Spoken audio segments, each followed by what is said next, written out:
right, today we are sitting here with two of my favorite new DJs, Clarissa and Natalie. They both DJ, but they both host and do everything as well. But the reason we're sitting here today is I wanted them to be able to tell their story a little bit because they have a very unique story on how they came to me.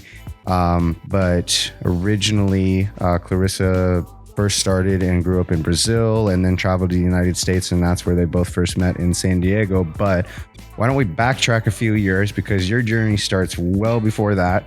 Why don't you take us through the journey on how Clarissa got into the music industry and a little bit before you met Natalie, and then we'll pick it up with both of you two. So when I started as a DJ was 2009. I've been playing for 16 years. I wasn't expecting to become a DJ. My background is in fashion. In my hometown, I kind of it's a small town, so I knew everybody, and it was very easy to get connected with the people in the clubs industry, that kind of stuff. Then I decided to throw a party to talk about the brand, the t-shirt brand that I was creating. And in that party, I kind of played for fun. That day, it started everything for me as a DJ. It was actually very nice. And then when I finished, he looked at me and said, forget about the t-shirt, you gotta be a DJ. So then after that day, I started playing and I never stopped. With traveling and doing everything, how the heck did you end up in San Diego? I was just all over the place, in other places. And I was seeing myself, playing for a lot of people, but not having family, friends with me in this, especially for this moments and this kind of holidays. I need to take a break. I need to stop a little bit, kind of have a sabbatical year or something. That's when I decided to come to the US, and I went to San Diego because the weather is very similar to Brazil.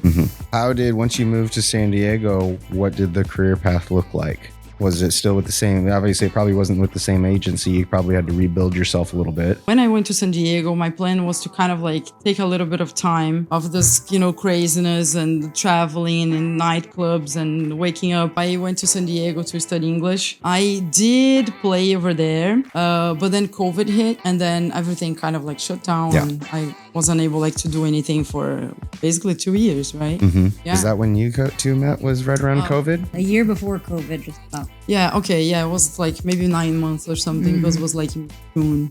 We met in San Diego. She was living here in Portland before, and she wanted to come back here. And I was kind of oh my God, I don't know if I'm gonna get used to the weather. Should try, and then I got here and everything worked out, so. And you went total opposite climate from original. Yes.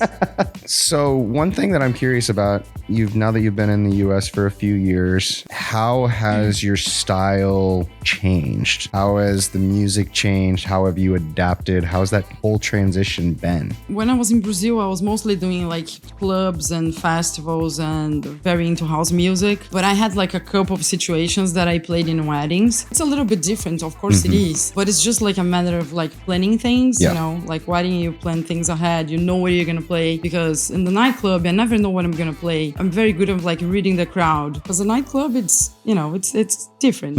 I never plan what I'm gonna play. Yep. So I feel it, and it works. Yep, absolutely. Yeah. Where all did you get the opportunity to play in Brazil? I believe you've told me you've played outside of there in South America in some different spots, but you've done festivals. What was that journey like? In terms of the music style, I can start saying that I started playing things that I like to listen to.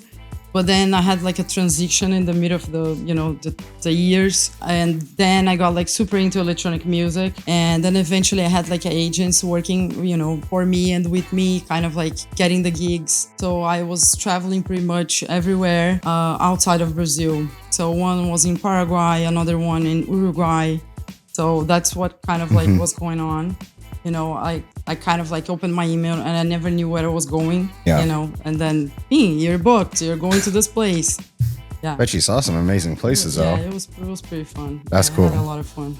I'm very picky on who I bring on board with Pure Vision because if anything, they have to show me two qualities. One, that you have a work ethic, and two, that you care. And it wasn't just a normal event where a DJ is trying to just promote a night and they're trying to DJ. You had dancers, you had live musicians. A couple can appreciate your vision and actually what you put into that, because that can correlate into a wedding, on how much you put into it, not just the music. So tell us all about what you do there. I like to learn new things. Kind of like I get to know the place, I get to know the people, the bartenders, and I kind of like I get involved to that situation.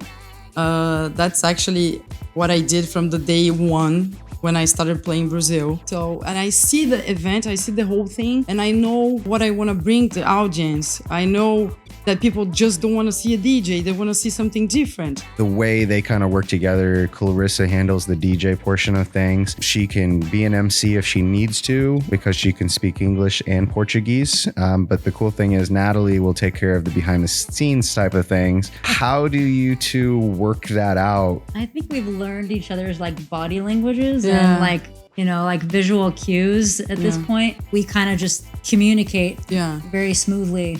Two people in a wedding, it's very helpful. How's your style changed? I know that you love pop music, but different types of, tell me about that. I love to see people dancing. I love to see people having fun. So then I'm gonna adapt to that. Over the years, I was able to play other things in many different situations. Corporate events, weddings, nightclubs, festivals, with like a big festival for 30,000 people is a different scenario. And of course, it was a big change coming from Brazil to the US. But also Brazil, I like to say, Brazil loves everything that's going on in the US.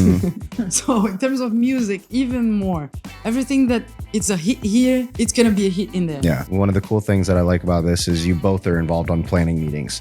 So that way you both know what's going on. How accessible are you to a couple? I like to say from the day one, once they booked us, we are gonna be like in contact with them as many times as they need us. Even if they think that they don't need us, we are gonna contact them because we are gonna make sure everything is running smoothly and we have all the information that we need. Usually we have like at least 2 meetings. One in the beginning for us to get to know the couple, and then we kind of develop the relationship. We can exchange numbers, they can text me, with anything. Hey, I just thought about the song, or maybe that one. And we have all the information that we need from them to make sure, their big day, it's gonna be the best day of their lives.